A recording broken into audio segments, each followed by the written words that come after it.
É, mal comparando, Júlia, sim. Porque, infelizmente, é uma patologia que começa silenciosamente. Ela pode ficar mascarada durante muito tempo. A pessoa começa a apresentar dores que no início pode ser um tempo prolongado. São vistas tratadas só como uma cólica menstrual, até que esses sintomas se intensifiquem. E aí, normalmente, quando essa mulher está com 25, 35 anos, que é o intervalo em que mais acontece isso, ela começa a apresentar sintomas muito intensos e a vida dela começa a ser afetada em função dele. E aí, por conta disso, aí nesse momento é que o médico vai começar a desconfiar que não se trata apenas de uma cólica menstrual e vai solicitar uma ultrassonografia transvaginal, que infelizmente muitas vezes não mostra o que a gente quer ver. Às vezes, a transvaginal não mostra nada, mostra lá um cisto no ovário, mas não caracteriza a endometriose de fato. Né? Só um cisto pequeno no ovário não dá para a gente fechar um diagnóstico de endometriose. E aí o tempo vai passando, né? E a mulher vai sofrendo, e a endometriose vai aumentando. Aí, mais para frente, os sintomas continuam. Calma aí, amor, ocupada. Mais para frente. Não, não posso. Calma aí, deixa eu perguntar uma coisa aqui. Os sintomas permanecem. E aí a paciente volta no ginecologista. Aí começa a terapia hormonal. Se ela não tomava anticoncepcional antes, começa a tomar para poder tentar minimizar esses sintomas. E ainda assim não resolve. Aí o médico pede uma ressonância pélvica, que provavelmente ele vai mostrar a extensão dessa endometriose, se ela realmente estiver presente nessa mulher. Só que às vezes a gente está falando de anos. Isso que eu contei agora rapidamente pode acontecer durante 6, 7, até 10 anos, até ser descoberto. E aí nisso a endometriose vai realmente se agravando e quando descoberto os sintomas já estão muito intensos, essa mulher está com a vida muito, muito interrompida já.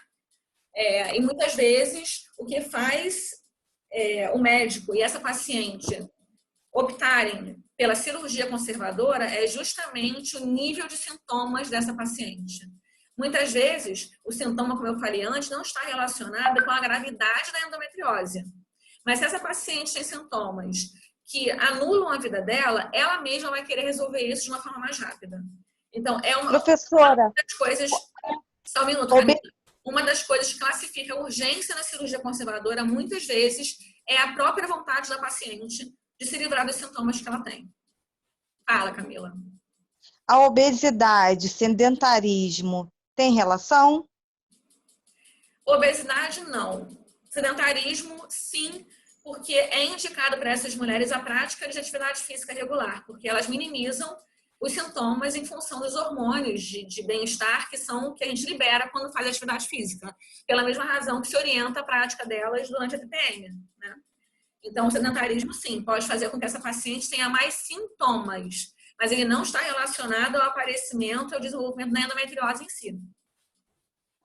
Ô, professora, eu tenho uma amiga que ela tem isso e há anos, e até hoje ela sofre, já passou por vários médicos, os médicos não querem fazer a operação.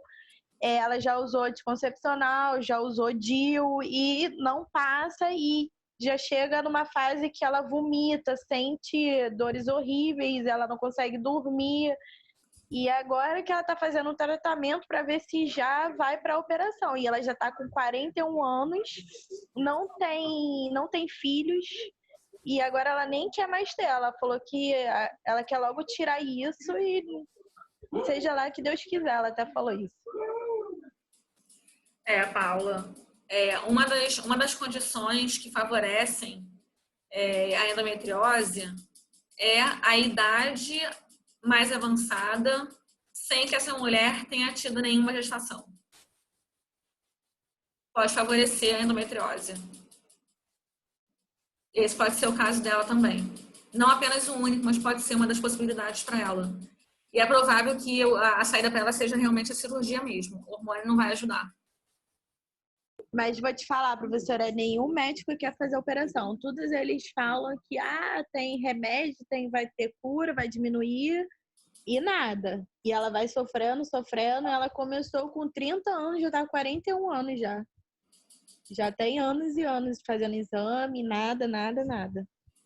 Eu acredito. Eu acho que as pessoas não têm, em sua grande maioria, as pessoas, inclusive os médicos, né, especialmente se for homem, porque não sente isso, acabam minimizando essa dor relatada pelas mulheres que apresentam a endometriose como sintoma. E acabam tratando isso como se fosse uma simples cólica menstrual. E não é. É uma dor incapacitante mesmo. Ela começou assim, achando que era cólica. Os médicos todos acharam que era cólica, nada E o que acontece fosse grave. Até porque pode realmente só ser uma cólica no início, né? Mas se isso Sim. se prolonga e se intensifica, aí tem que se investigar. Porque não dá querendo com aquilo, né? Mas é provável. Eu acredito que pelo que você está falando, a Zena vai ser realmente cirúrgico conservador. Depois você me chama no privado, que eu vou te passar o contato de uma ginecologista que trabalha com uma equipe que é especializada nisso. Tá. Para você encaminhar ela, tá? Tá bom. Meu Deus, o povo gostou da endometriose, hein? Perguntas, vamos lá. Letícia, já respondia. Jansen, é comum a partir de determinada idade? Sim, é comum. Inclusive, eu coloquei nos slides lá. Talvez você não estivesse aqui quando eu comecei a explicar, Jansen. Tá tudo direitinho. A etiologia, a fisiopatologia, inclusive os percentuais com que eles acontecem, estão bem especificados nos slides, como eu coloquei lá. Mas a idade média, mais normal, é de 25 a 35 anos, que começa a aparecer a endometriose, tá? Isso não significa que a mulher não comece a desenvolver antes. Mas foi o que a Paula falou, que é o caso da amiga dela. Até se descobrir, normalmente, você vai se investigar realmente quando os sintomas ficam mais graves, e é isso geralmente entre 25 e 35 anos. Tá? Aí, eu já te respondi a segunda pergunta. Nulliparidade pode ser agravante? Sim, pode ser. Letícia, de novo, é uma doença que só acontece após a primeira menstruação? Sim, sim. Não tem como acontecer endometriose antes de menstruar, não, tá? Até porque a endometriose depende da menstruação. Ela é alimentada, né, assim, entre aspas, pela própria menstruação. Mas a obesidade não pode desregular as glândulas hormonais? Pode. Mas isso não é um fator determinante para a endometriose se formar. Leandro, quando a mulher chega a uma idade mais avançada, que deixa de fazer a terapia de reposição hormonal, pode levar ela a ter uma predisposição maior para osteopenia, osteoporose, sarcopenia, etc., devido a essas alterações hormonais? Boa pergunta, Leandro. Não sei te dizer isso com muita precisão, mas eu vou procurar artigos que façam essa correlação que você me perguntou e vou depois trazer essa resposta, tá bom? Mas eu acredito que sim.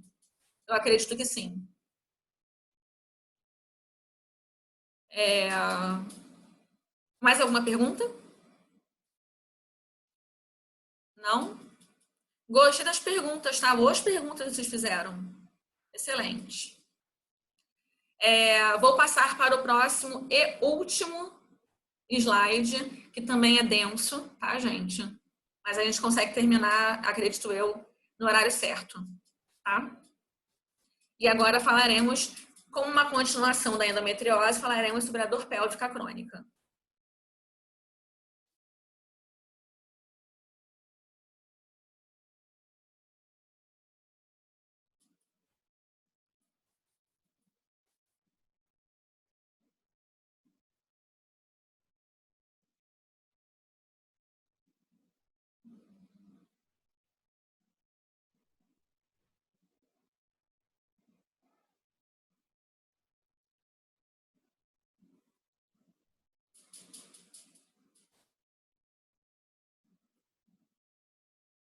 G-A-R-I-D-A.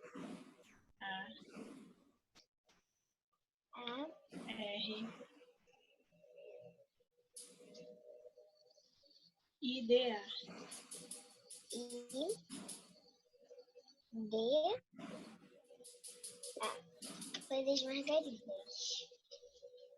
Vai tomar um banho, vai. Todo mundo vendo? Definitivamente já tomei um banho. Você tá suada. Ai, fecha seu áudio. Foi mal. Nada. Vamos lá. Dor pélvica crônica. Conceito. A dor pélvica crônica é definida como uma dor não menstrual ou não cíclica, com duração de pelo menos 6 meses, suficientemente intensa para interferir em atividades habituais e que necessita de tratamento clínico ou cirúrgico. Dor entre o abdômen inferior e o assoalho pélvico. É importante saber que a etiologia da dor pélvica crônica, assim como da endometriose, não é clara, tá? Usualmente, ela resulta de uma complexa interação entre os sintomas gastrointestinal, urinário, ginecológico, músculo-esquelético, neurológico, psicológico e endócrino, e é influenciada ainda por fatores socioculturais. Pode atingir mulheres e homens, tem uma prevalência de 3,8% em mulheres de 15 a 73 anos. É um percentual que é superior à enxaqueca, asma e dor nas costas. Variando de 14% a 24% em mulheres na idade reprodutiva. E tem um impacto direto na vida conjugal, social e profissional dessas mulheres. Vocês vão observar que muitas coisas que eu vou falar aqui nessa aula sobre dor pélvica crônica se assemelha à aula de endometriose, porque de alguma forma elas têm uma ligação. Uma entra na outra, digamos assim. Fisiopatologia. Primeiro item da fisiopatologia são as mudanças neuroplásicas, que tem a ver com a neuroplasticidade, e que geram a sensibilização periférica e central, que levam a pessoa a perceber mais a dor. 2. Sensibilidade cruzada entre as vísceras que compartilham uma mesma inervação. A gente chama de reflexo víscero-visceral. E 3. Desenvolvimento de um reflexo víscero-muscular que pode culminar não só em repercussões disfuncionais, como dificuldade para urinar ou incontinência urinária, mas também no desenvolvimento de síndrome miofascial e geração de novos pontos de dor. Há uma sobreposição de sintomas. O que significa isso? Significa que os sintomas podem acontecer juntos, tá? Os mais comuns são a dispaurenia, a dismenorreia, que vocês já viram anteriormente nas 2 aulas anteriores. São comuns as duas. Queixas gastrointestinais, queixas genitourinárias e músculo-esqueléticas. Vamos relembrar agora os tipos de dor? Para que a gente possa entender qual é o processo da dor crônica, da dor pélvica crônica. Nós temos 3 tipos de dor. A dor de origem somática, a dor de origem visceral e a dor de origem psicológica. A dor somática, ela ocorre por um estímulo doloroso que se inicia em estruturas como a pele, músculos, fáscias, ossos e nas articulações. Ela é frequentemente menos intensa, geralmente ocorre em pontadas e a paciente, em geral, consegue localizar exatamente o ponto dessa dor. Ela consegue dizer, é aqui, e pontuar exatamente o local da dor. A dor de origem visceral, ela usualmente é mal localizada. Frequentemente ocorre em cólicas e às vezes associada a fenômenos autonômicos, como náuseas, vômitos e reações emocionais. E a dor de origem psicológica, embora alterações de personalidade, de conduta e depressão tenham um papel bem definido na maneira de percepção da dor, a dor pélvica crônica psicogênica é a menos frequente de todas elas, tá? E por isso é um diagnóstico de exclusão. E aí eu ponho para vocês as doenças que podem estar associadas ao quadro de dor pélvica crônica. Podem ser doenças que envolvem o sistema gastrointestinal, doenças que envolvem o sistema urológico, o sistema genital, e aí podem ser doenças extrauterinas ou intrauterinas, e também as doenças do sistema músculo-esquelético. E quais as diferenças entre a dor pélvica aguda e a dor pélvica crônica? A aguda, ela tem um início abrupto, com aumento, o início agudo, desculpa, com aumento abrupto. Então, ela é muito intensa. Tem uma evolução curta, uma origem que normalmente é somática ou visceral. Provoca a sensação de pressão profunda e mal localizada. A crônica tem uma duração igual ou maior de 6 meses, é uma dor contínua. Pode acontecer em homens e mulheres. Causa incapacidade, é um prejuízo cognitivo. Tem consequências emocionais, sexuais e comportamentais. E frequentemente está associada a sintomas urinários, intestinais, sexuais e também a disfunções do assoalho pélvico.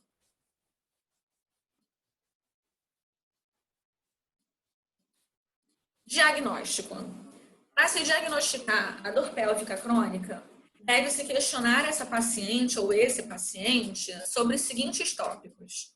Primeiro, qual é a característica dessa dor? Se é visceral ou somática? Qual é a localização dessa dor? Para isso, a gente utiliza o mapa corporal que vocês aprenderam, acho que no início das aulas, né? Precisamos ver também quais são os fatores de piora e melhora dessa dor. Qual é a duração e a relação com o ciclo menstrual, no caso da mulher. Saber qual é a história obstétrica dela. Se ela já teve partos, quais foram os tipos de partos, quantos foram eles. Porque partos traumáticos podem levar à dor pélvica crônica de origem músculo-esquelética, principalmente em músculos do assoalho pélvico. E também porque cirurgias, temos que saber também sobre cirurgias pélvicas anteriores por conta das cicatrizes. Há de se perguntar também sobre a história da doença inflamatória pélvica, sobre os tratamentos clínicos que já foram realizados e os cirúrgicos também, informações sobre o aparelho gastrointestinal e urinário dessa paciente, qual o padrão menstrual dela e quais os sintomas que ela apresenta. Por exemplo, a dispareunia.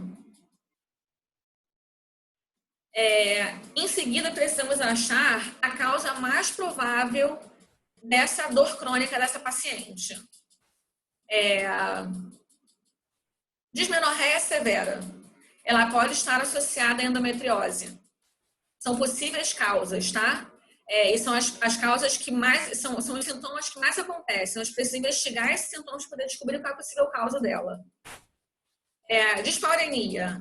Além da endometriose, ela também pode estar relacionada com as disfunções do assoalho pélvico, com cistite intersticial ou com a síndrome do intestino irritável.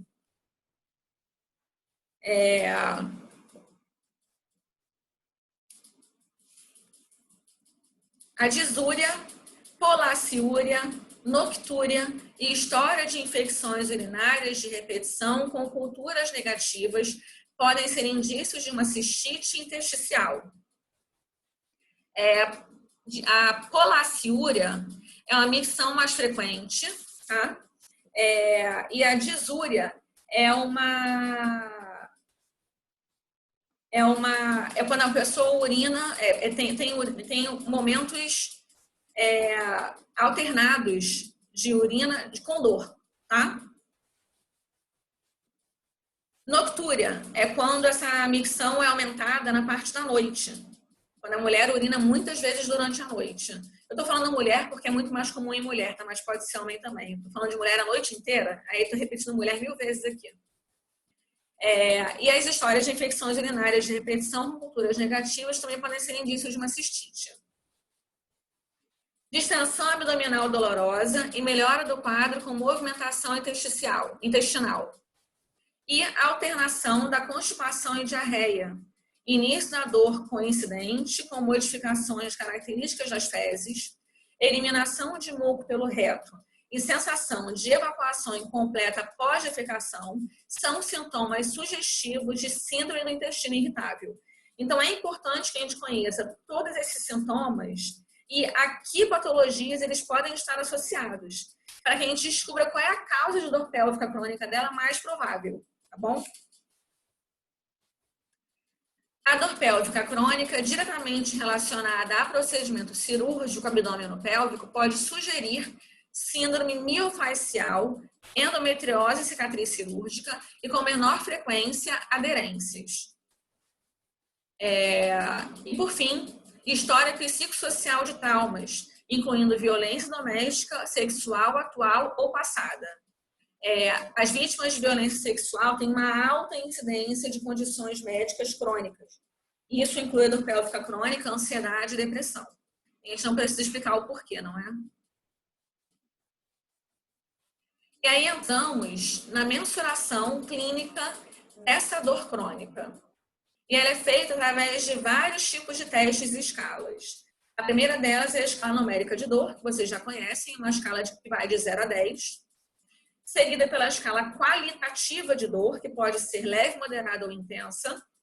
Escala categórica numérica, que vai de 0 a 5, em que 0 é quando a paciente refere nenhuma dor, e 5 quando a dor é martirizante, é uma dor muito intensa e incapacitante. Em seguida, a escala de dor de McGill, que vocês também já conhecem, trabalharam bem com ela já.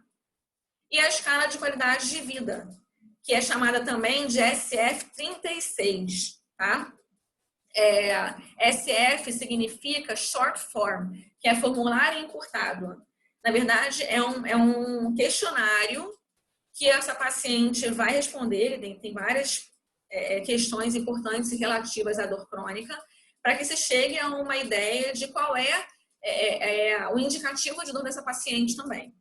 E qual é a relação com o dia a dia dela que isso pode ter. Avaliar em seguida a dispaurenia dessa paciente. E ela é avaliada também numa escala numérica que vai de 0 a 3, em que 0 é dor ausente e 3 é dor severa, é uma dor que impede a relação sexual. Avaliar a dismenorreia, em que 0 é ausente e 3 também severa. Isso classifica por uma dor persistente por todo o ciclo, com limitação importante da atividade diária, uso frequente de analgésicos potentes e sem resposta efetiva. E aí a gente entra no questionário para a dor pélvica crônica. Eu vou disponibilizar para vocês esse questionário, mas ao final da apresentação eu vou abrir com vocês aqui, para que, talvez não hoje, porque o tempo vai dar, mas a gente pode abrir depois com calma, vocês podem olhar também e tirar as dúvidas de vocês, para que vocês conheçam em que consiste esse questionário, tá bom? Avaliação física. Além do questionário, além de todos os questionários, deve-se realizar também uma avaliação postural nessa paciente. Porque alterações posturais e a dor lombar podem estar diretamente relacionadas ao quadro de dor pélvica crônica. Intervenções fisioterapêuticas na dor pélvica crônica. Vocês vão encontrar aqui algumas intervenções que a gente também utiliza na endometriose e no tratamento para TPM. Tá? Entre elas estão o relaxamento pélvico, para reduzir o tônus, favorecer o alongamento dessa musculatura. Pélvico não, gente, prévio. Prévio da musculatura pélvica, tá? Eu não escrevi isso aqui, mas é o relaxamento prévio da musculatura pélvica. Por isso que eu falei pélvico. 2. Respiração diafragmática, para que a paciente perceba menor o estresse e tenha um maior relaxamento. Alongamento e liberação miofascial, para menores riscos para as lesões, facilidade na aprendizagem. Terapias manuais novamente, com técnicas de liberação miofasciais. Reeducação postural, assim como eu expliquei na endometriose e na TPM. Eletroterapia para redução do quadro álgico. Massagem perineal, para desensibilização, relaxamento e também diminuição do quadro álgico nessa região. Técnicas de tratamento da constipação, pilates e terapia comportamental. E aí a gente coloca para vocês a imagem de uma pelve anterovertida e de uma pelve em retroversão, para que vocês percebam aí o que acontece com essa musculatura de acordo com a posição, com o posicionamento que essa paciente adota. Normalmente, a paciente com dor pélvica crônica adota uma postura em retroversão. Isso faz com que alguns músculos fiquem tensos demais e encurtados. Tá? E isso está dentro da nossa avaliação física, em que deve se observar a postura para entender quais são os músculos que precisam ser fortalecidos e quais são os músculos que devem ser alongados, tá? Em caso de constipação, é importante realizar manobras no abdômen, a ginástica hipopressiva, que é muito indicada e que promove o relaxamento da musculatura pélvica, do próprio diafragma, da região abdominal como um todo. E com isso, ela diminui também a sensação de dor dessa paciente. Exercícios perineais, uso de balonete com manobra de evacuação. E precisamos dar orientações para essa paciente e aplicar nela também o diário defecatório para poder entender qual é a frequência e como está acontecendo a rotina defecatória dessa paciente. Avaliar ainda e tentar também tratar as disfunções sexuais, assim como fizemos na endometriose. Trabalhar a dessensibilização, o alongamento perineal, massagem de TL, propriocepção, compreensão do quadro com uma educação, inclusive sexual, orientações posturais e indicação de tratamento psicológico. Eu não diria se for necessário, eu diria sempre que necessário, porque na maior parte dos casos há necessidade. E assim, finalizamos mais uma apresentação. Foi um pouco mais tranquila essa, eu acho, né? Acho que a endometriose é a mais densa de todas. Vocês perceberam como que existe ligação entre as 3 aulas que foram dadas hoje? De alguma forma, inclusive na nossa abordagem do paciente? Muito. Sim. Aliás, inclusive não, principalmente a nossa abordagem com essa paciente, né? O que vai diferenciar a dor pélvica crônica das outras duas, principalmente, é a nossa avaliação. Porque na endometriose, a nossa avaliação não é tão intensa assim. A gente já recebe a paciente com o diagnóstico de endometriose e a gente trata os sintomas que ela provoca, né? Mas na dor pélvica crônica, existem fatores que a gente precisa identificar. Então, a nossa avaliação para a dor pélvica crônica vai ser bastante grande, bastante trabalhosa. Talvez seja essa a maior diferença entre as duas, tá bom? Não, professora, e os métodos fisioterapêuticos são muito parecidos com todos. Parecidos, Tanto que a senhora estava falando do biofeedback, eu falei assim, pensei que era específico só para incontinência urinária, mas ele abrange outras patologias. Ele pode ser utilizado em outras patologias. Tá? Porque, na verdade, ele serve para quê? Para avaliar e para fortalecer a musculatura do assoalho pélvico. Então, se você identificar que na endometriose ou na dor pélvica crônica essa paciente apresenta fraqueza nessa musculatura e precisa de fortalecimento, ele pode ser utilizado. Tá? Pode ser utilizado sim. Mas é menos utilizado. Na incontinência urinária é mais. Tá? Alguma dúvida sobre a dor pélvica crônica? Nós temos somente 5 minutos. Então, eu vou encerrar com vocês 5 minutos nesse vídeo, né? E aí, para as 10, faltam 15. Eu vou encerrar. Quando eu encerrar essa chamada, eu não vou chamar vocês novamente, tá? Não há necessidade de chamar vocês só para poder mostrar a avaliação de dor pélvica crônica, o relatório de avaliação. Eu vou disponibilizar ele no portal para vocês. Vocês podem... É grande, é bem extenso. Não duraria só 15 minutos para a gente aqui, olhando item por item. Vocês vão olhar com calma e aí percebam o que dentro daquela avaliação vocês não conseguem entender. E aí depois vocês podem me enviar, inclusive, por mensagem de WhatsApp, caso prefiram. Mas a gente pode depois sanar essas dúvidas com mais calma, tá? Mas é uma avaliação bem extensa, assim como uma avaliação de qualidade de vida, que eu cito também nessa explicação de dor pélvica crônica. Mas são avaliações de extrema importância. Na verdade, existem muitas escalas para avaliar a dor pélvica crônica. Todas elas são importantes e devem ser feitas. Mas eu acho que somente essas duas vocês não conheciam, né? Por isso que eu vou disponibilizar a de dor pélvica crônica. E até posso procurar aqui nos meus arquivos de qualidade de vida e disponibilizo para vocês também, tá? Se eu encontrar aqui. Mas se não, vocês encontram facilmente também na internet. Tem várias possibilidades. Mas era uma avaliação bem extensa também, com 36 itens. Por isso que ela é o SF36, que é o Short Form 36, que é chamado de short form, que ela é condensada, mas tem 36 itens avaliativos ali.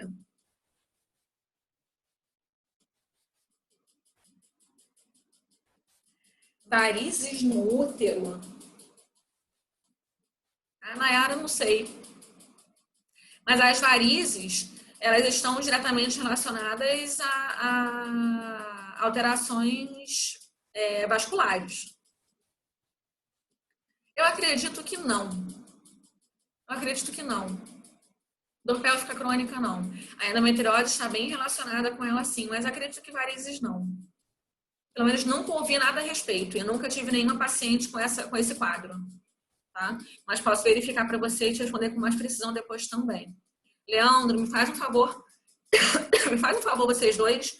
Me enviem essas duas perguntas para que eu verifique com mais precisão para vocês. Tanto a anterior, que sobre a terapia de reposição hormonal, se ela pode favorecer a osteopenia. Você colocou aqui essa pergunta grande, Leandro. E Nayara, você também, tá bom? Que aí eu tiro essa dúvida depois com os artigos e são isso para vocês. Mas até onde eu sei, Nayara, não, tá? Alguma outra dúvida, queridos meus? Vocês são heróis da resistência, vocês 4, 8, 9, 10, 11. Estão aqui do início ao fim. Obrigada pela presença de vocês. Eu vou disponibilizar todo o material que foi apresentado hoje, tá? Fala, Ju.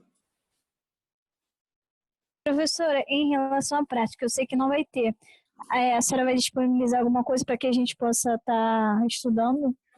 Só para ver, assim, na verdade, a questão de avaliação e tudo. Na verdade, nesse momento, nesse ciclo 2, nós temos bem menos práticas do que no ciclo 1, porque os assuntos que a gente aborda não dependem de práticas, né? O que seria a prática relacionada a esse momento, por exemplo? Seria uma prática que vocês já tiveram, que foi a prática da SA5 do ciclo 1, né? Que é da nossa atuação, né, fisioterapêutica dentro desse universo da endometriose ou da pélvica crônica. Então, a prática que vocês já tiveram, que ela acaba entrando aqui também. Nesse ciclo 1, se eu não me engano, nessa SA1 a gente não teria nenhuma prática de exercícios, que eu digo, não teria nenhuma, tá? A gente tem práticas intelectuais, uma delas é essa aí dos artigos que a gente passou para vocês. E como a dor pélvica crônica é uma patologia muito complexa, a gente optou por colocar uma prática que faça com que vocês pesquisem mais a respeito dela também, além disso que a gente fez aqui. Mas não ia ter agora nenhuma prática como essas que vocês tiveram no ciclo 1, não, tá? Entendi.